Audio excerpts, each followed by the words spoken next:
Hello everyone, this is Kaustubhan here again. In this video, I'll explain to you a solved problem on rolling motion. In this animation, I've shown you a sphere that's performing pure rolling when it moves down an inclined plane. We now go to the question itself. The typical question in an exam will look like this. The cricket ball rolls down to different inclined planes, as you can see in the sketch, and their height is the same. The material of the inclined plane is same, but the angles are only different, and we have to assume pure rolling without sliding. So the questions that will be asked are, will the acceleration be the same for both the inclined planes? Will the velocity at the bottom of the plane be the same? Will the time taken by the ball to reach the bottom of the inclined plane be the same in both cases? With the solution, the first thing is to draw a neat sketch.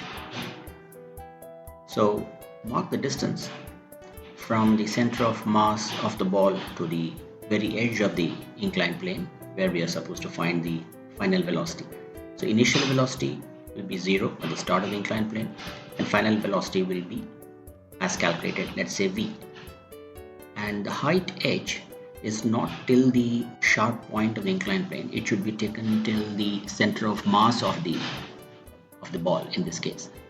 And sine theta is opposite side by hypotenuse, so you have s is equal to h by sine theta. With this, let's go to the next slide.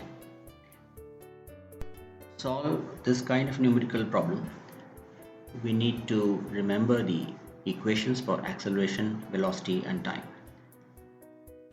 You can see the equations here, and in every equation you can see the term k squared by r squared. K is the radius of gyration, r is the radius of the ball. So this term 1 plus k squared by r squared is going to be the same for both the inclined planes because we are not changing the ball, it remains the same. Remember that. So coming to the acceleration, therefore ignoring other things, acceleration will be proportional to g sine theta. G is a constant, so acceleration is proportional to sine theta. So as theta increases, sine theta increases, acceleration will increase. Simple. So the steeper the incline, higher will be the acceleration.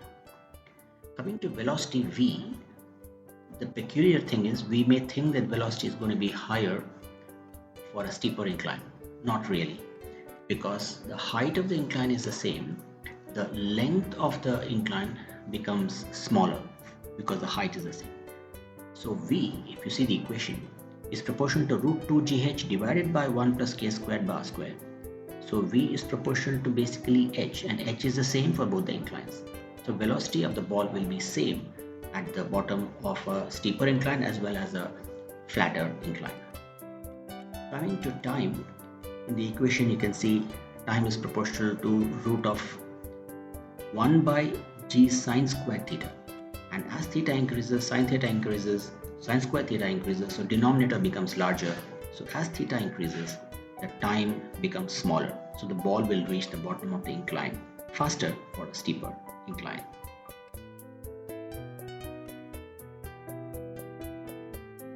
I hope you got the gist of how to solve this kind of a problem. And if we come back to the question asked in the exam, there were 3 questions. Will the acceleration be same for both cases? And we know the answer is not the same. It will not be the same. Acceleration will be higher for the sharper incline. Second question was, will the ball have the same final velocity at the bottom of the incline? And the answer is yes. On both the inclines, the final velocity will be the same. And third question was, will it take more time for one of the inclined planes? Answer is yes.